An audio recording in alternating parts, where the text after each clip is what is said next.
በአሁኑ ወቅት ዓለማችን በአንድ ወቅት የማይበገር ይመስል የነበረው የአሜሪካ የበላይነት አክስሞለታል። በምትኩም አዲስ የእስያ ግዙፍ ኃይል በቴክኖሎጂ በኢኮኖሚና በዲፕሎማሲያዊ ጥበብ ዓለምን ወደ አዲስ አቅጣጫ እየመራት የሚገኝበት የታሪክ ምዕራፍ ላይ ትገኛለች። ዋሽንግተን ለብዙ ዓመታት በድል አድራጊነት ስሜትና በኃያልነት ስካር ተኝታ በነበረችበት ወቅት ቤጂንግ ግን በከፍተኛ ስልታዊ ጥበብ በትዕግስትና በማያወላውል ቁርጠኝነት የቴክኖሎጂውን ዓለም ተቆጣጥረዋለች። በቅርቡ በአሜሪካ ኮንግረስ ዙሪያ ጠረጴዛ ውይይት ላይ የቀረቡት ምስክርነቶች እንደሚያሳዩት ቻይና ለአሜሪካ ሕልውና ስጋት ሆና መከሰቷ ብቻ ሳይሆን አሜሪካን በገዛ ሜዳዋ እየረታቻት መሆኑን የሚያረጋግጡ አስደንጋጭ እውነታዎች በየቀኑ እየወጡ ነው። ዋሽንግተን አሁን ያለችበት ሁኔታ በከፍተኛ ፍርሃት፣ በድንጋጤና በግራ መጋባት የተሞላ ሲሆን ይህም ለዘመናት የገነባችው ስርዓት ከእጇ እያመለጠ መሆኑን በሚገባ የተረዳችበት ወቅት ነው።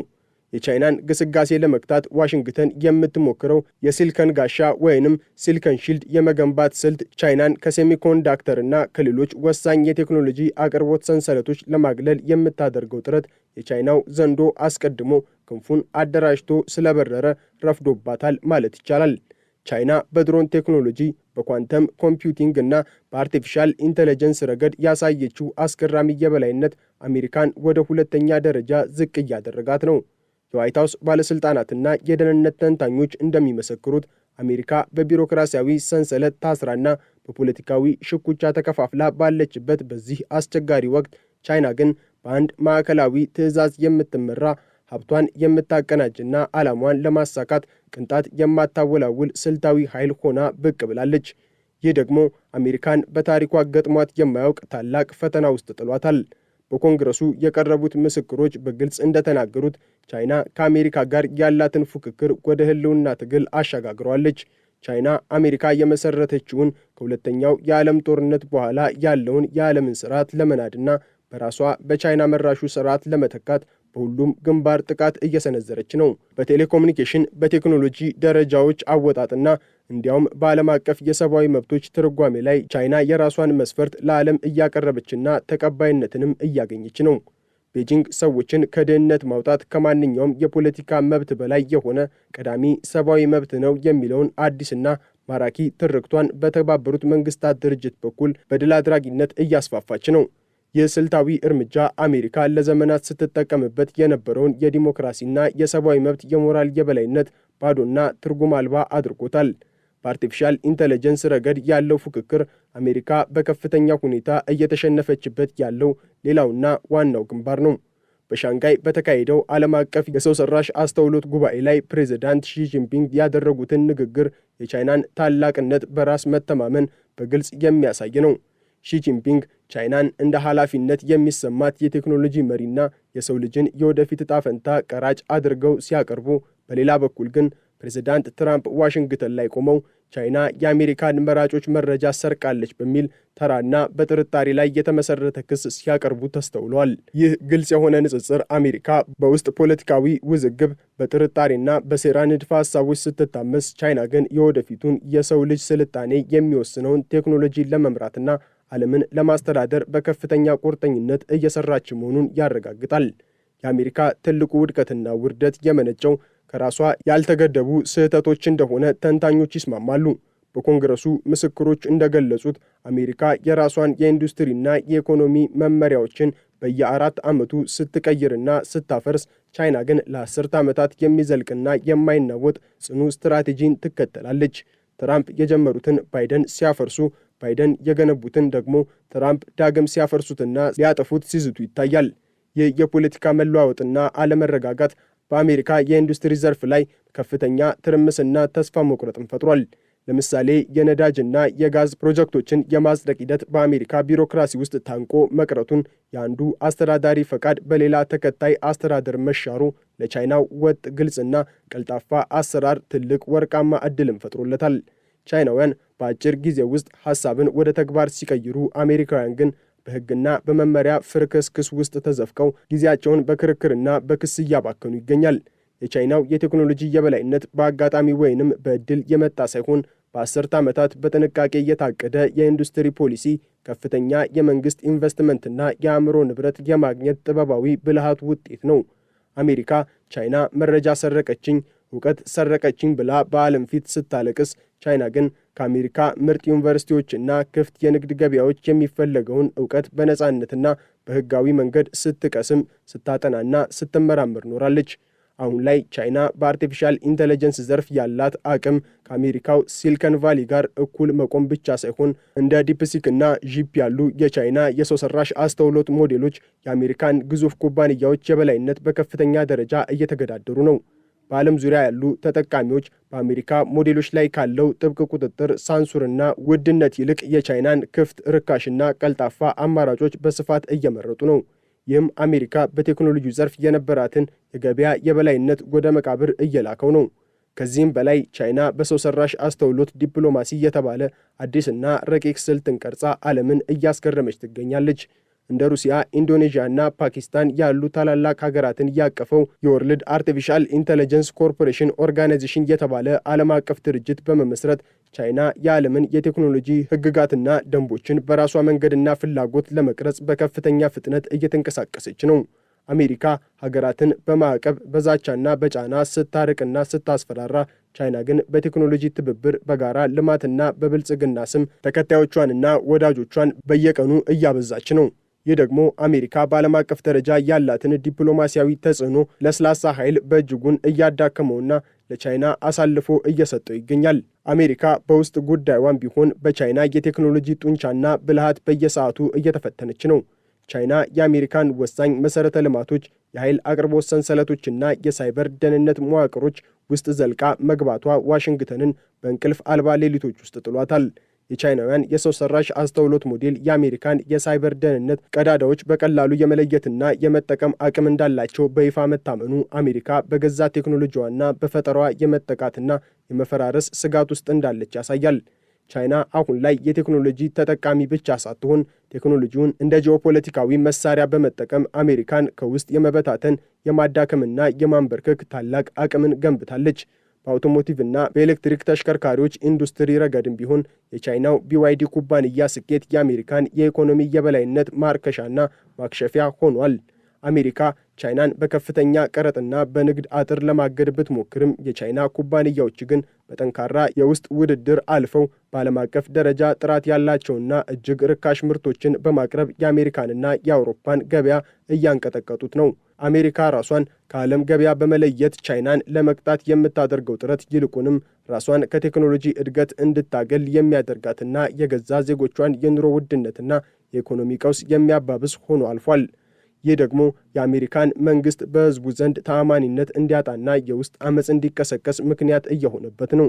የቻይናው ፕሬዝዳንት ጂ ጂንፒንግ ጭንብላቸውን አውልቀዋል የሚለው የአሜሪካ ከፍተኛ ባለስልጣናት ንግግር አሜሪካ ምን ያህል ረፍዶባት እንደነቃችና ምን ያህል እንደፈራች የሚያሳይ ነው።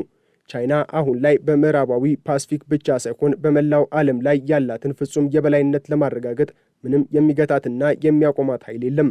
የአሜሪካው የመከላከያና የደህንነት ተቋም የቻይናን ኢኮኖሚ እየተንተባተበ ያለ ብለው ዝቅ አድርገው በመመልከት ራሳቸውን ለማታለል ቢሞክሩም በተግባር ግን ቻይና የህዝብ ብዛት ቀውሷንና የኢኮኖሚ ፈተናዎቿን በከፍተኛ የቴክኖሎጂ ፈጠራና የበላይነት በብቃት እያካካሰች ትገኛለች። ቻይና በቴክኖሎጂው ረገድ ያሳየችው ግስጋሴ የአሜሪካን ወታደራዊ የበላይነትም አደጋ ላይ ጥሎታል። ከዚህም በላይ ቻይና የዓለምን የፋይናንስ ስርዓት ለመቆጣጠርና ዶላርን ከዙፋኑ ለማውረድ የምታደርገው ዲጂታል ጥረት ከቴክኖሎጂው ግስጋሴ ጋር ተያይዞ ትልቅ ስጋት ሆኗል። አሜሪካ በገዛ የውስጥ ብድሯ በኢኮኖሚ አለመረጋጋቷ ስትሰቃይ፣ ቻይና ግን በዲጂታል ዩዋንና በሌሎችም የክፍያ አማራጮች ዓለምን እያስተሳሰረች ነው። ይህ የአሜሪካ የገንዘብ የበላይነትን የሚንድ ዋሽንግተንን በሌሎች ሀገራት ላይ የምትጥለውን ማዕቀብ ዋጋቢስ የሚያደርግ ስልታዊ እርምጃ ነው። ቻይና አሁን ላይ በዓለም ዙሪያ ያሉ ታዳጊ ሀገራትን በቴክኖሎጂና በኢኮኖሚ በመርዳት የአሜሪካን ተጽዕኖ ወደ ጎን በመግፋት አዲስ የዓለም መሪ ሆና ብቅ ብላለች። አሜሪካ ለዘመናት የዓለም የቴክኖሎጂ ማዕከል ሆኖ በቆየው ሲሊከን ቫሊ ትመካ ነበር። ሆኖም ግን ዛሬ ያ የኩራት መንፈስ በስጋትና በጭንቀት ተተክቷል። የቻይናውያን አርቲፊሻል ኢንተለጀንስ ኩባንያዎች እንደ ዲፕሲክ እና እንደ ዢፑ ያሉ ሞዴሎችን ይዘው ብቅ ማለታቸው አሜሪካ በአልጎሪዝምና በሶፍትዌር የነበራትን ብቸኛ የበላይነት አክስሞታል። ቀደም ሲል የቻይና ኩባንያዎች የአሜሪካን ውጤቶች ይገለብጣሉ ተብሎ ይታማ የነበረ ቢሆንም ዛሬ ግን ቻይናውያን የራሳቸውን ፈጠራ ይዘው ዓለምን እያስገረሙ ነው። በቅርቡ የወጡ መረጃዎች እንደሚያሳዩት በዓለም አቀፍ የኦፕን ራውተር መድረክ ላይ በየቀኑ ጥቅም ላይ ከሚውሉ 50 ምርጥ የአርቲፊሻል ኢንተለጀንስ ሞዴሎች መካከል የቻይና ኩባንያዎች ድርሻ በአንድ ዓመት ውስጥ ከ5 ወደ 20 አድጓል።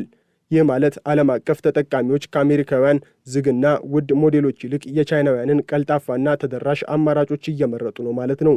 አሜሪካ የቴክኖሎጂ አጥር በመገንባት ቻይናን ለመዝጋት በሞከረች ቁጥር ቻይናውያን የራሳቸውን የቴክኖሎጂ ስነ ምህዳር በመገንባት ረገድ ይበልጥ ስኬታማ እየሆኑ መጥተዋል።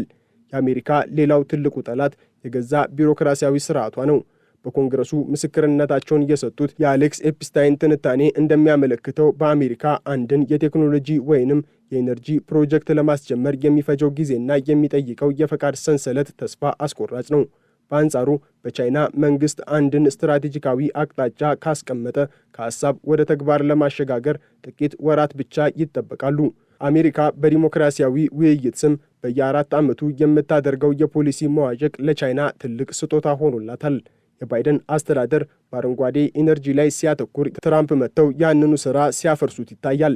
ይህ የአሰራር አለመረጋጋት የአሜሪካን ኩባንያዎች በረጅም ጊዜ እቅድ ላይ እንዳይሰሩ አግዷቸዋል። ቻይና ግን በ100 ዓመት እቅድ ይዛ የምትጓዝ ሀገር በመሆኗ በትውልዶች መካከል የማይቋረጥ የቴክኖሎጂ ሽግግርና ግንባታ እያካሄደች ነው። አሜሪካ በራሷ የፖለቲካ ትርምስ ውስጥ ተዘፍቃ ስትዳክር፣ ቻይና ግን በአንድ ዓላማ ወደፊት እየገሰገሰች ነው። አሜሪካ ለዘመናት ቻይናን መረጃ ትሰርቃለች በሚል የምታቀርበው ክስ ዛሬ ላይ ትርጉም እያጣ መጥቷል። የግሌን ቲፈርት ምስክርነት እንደሚያሳየው ቻይና ብዙዎቹን እውቀቶች የሰረቀቻቸው ሳይሆን አሜሪካ ራሷ በሯን ከፍታ ያስረከበቻቸው ናቸው። የቻይና የተማሪዎችና ተመራማሪዎች በአሜሪካ ምርጥ ዩኒቨርሲቲዎች ውስጥ ገብተው ዘመናዊውን ቴክኖሎጂ ተምረውና ተክነው ወደ ሀገራቸው በመመለስ ቻይናን የቴክኖሎጂ አውታር ገንብተዋል። አሜሪካ የራሷን የትምህርት ስርዓት ለፖለቲካ አጀንዳ ስታውል፣ ቻይና ግን በሳይንስ፣ በቴክኖሎጂ፣ በምህንድስናና በሂሳብ ዘርፎች ላይ በሚሊዮን የሚቆጠሩ ምሁራንን በየዓመቱ እያፈራች ነው። ዛሬ ቻይና በዓለም ላይ በሳይንሳዊ ጥናቶችና በፓተንት ብዛት አሜሪካን ቀድማለች። ይህ የሰው ኃይል የበላይነት ቻይናን ለሚቀጥሉት 100 ዓመታት የቴክኖሎጂ መሪ እንድትሆን የሚያስችል ጽኑ መሰረት ነው። የቴክኖሎጂው ፉክክር ወደ ፋይናንስ ዘርፍም ተሸጋግሯል። ቻይና የራሷን ዲጂታል ገንዘብ በማስተዋወቅና በቴክኖሎጂ በማገዝ አሜሪካን ዶላር እንደ ፖለቲካዊ መሳሪያ የመጠቀም አቅሟን እያዳከመችው ነው። ቻይና የምትመራው አዲሱ የክፍያ ስርዓት ታዳጊ ሀገራት ከአሜሪካ ማዕቀብና ጫና ውጪ የንግድ ልውውጥ እንዳያደርጉ በር ከፍቷል። ይህ የዲጂታል ፋይናንስ የበላይነት አሜሪካ በዓለም ኢኮኖሚ ላይ የነበራትን የመቆጣጠሪያ ቁልፍ ከእጇ እየነጠቀ ነው። በወታደራዊ ዘርፍም ቢሆን አሜሪካ በቴክኖሎጂ ብልጫ ያላት መሆኑ እያበቃለት ነው። ቻይና በሃይፐርሶኒክ ሚሳይሎች፣ በሰው አልባ አውሮፕላኖችና በሳይበር ጦርነት ረገድ ያሳየችው እድገት አሜሪካ በፓስፊክ ውቅያኖስ ላይ የነበራትን ወታደራዊ የበላይነት ጥያቄ ውስጥ ከቶታል። አሜሪካ ግዙፍና ውድ የሆኑ አውሮፕላን ተሸካሚ መርከቦችን ስትገነባ፣ ቻይና ግን እነዚያን መርከቦች በአነስተኛ ወጪ ማውደም የሚችሉ ቴክኖሎጂዎችን አቅልጣ ሰርታለች። ይህ ያልተመጣጠነ ጦርነት አሜሪካን በከፍተኛ ወጪ እንድትዳክር እያደረጋት ነው። ቻይና በቴክኖሎጂ የታገዘ ብልህ መከላከያ በመገንባት አሜሪካን በገዛ ወታደራዊ አቅሟ እንድትሸነፍ እያደረገቻት ነው። ዋሽንግተን ዛሬ ላይ ለጦርነት የምታወጣው በቢሊዮኖች የሚቆጠር ዶላር ቻይናን ለማስቆም በቂ እንዳልሆነ የደህንነት ባለሙያዎች ይስማማሉ። አሜሪካ በታሪኳ ገጥሟት የማያውቅ ታላቅና ውስብስብ ፈተናዎች ውስጥ ትገኛለች። ይህ ፈተና ከውጭ ብቻ ሳይሆን ከውስጥም የሚመነጭ ነው። የአሜሪካ የውስጥ መከፋፈል፣ የቢሮክራሲ ዝገትና የፖለቲካ አለመረጋጋት ለቻይና ግስጋሴ ቀይ ምንጣፍ አንጥፏል። ቻይና በበኩሏ በቴክኖሎጂ በኢኮኖሚና በዲፕሎማሲ ረገድ ያሳየችው ብቃት ዓለምን ወደ አዲስ የኃይል ሚዛን አሸጋግሯታል። አሜሪካ ቻይናን እናቆማለን በሚል የምታደርገው ጥረት ሁሉ ይልቁንም ቻይናን ይበልጥ ጠንክራ እንድትወጣና የራሷን ራስ ገዝ የቴክኖሎጂ ስርዓት እንድትገነባ እያደረጋት ነው። የታሪክ መጋረጃው ሲገለጥ አሜሪካ የነበረችበት የኃያልነት ዘመን ማለቁንና የቻይናው የቴክኖሎጂና የጥበብ ዘመን መጀመሩን በግልጽ እናያለን። ዋሽንግተን አሁኑኑ ስር ነቀል ለውጥ ካላመጣች፣ ራሷን ካላስተካከለች የወደፊቱን ዓለም ቋንቋውም ቴክኖሎጂውም ሕግጋቱም በቤጂንግ የተሰራ መሆኑ አይቀሬ ነው። አሜሪካ በገዛ ትዕቢቷ በውስጥ ድክመቷ ሳቢያ የዓለምን መሪነት ለቻይና በክብር አስረክባ ዳር ለመቆም ተገዳለች።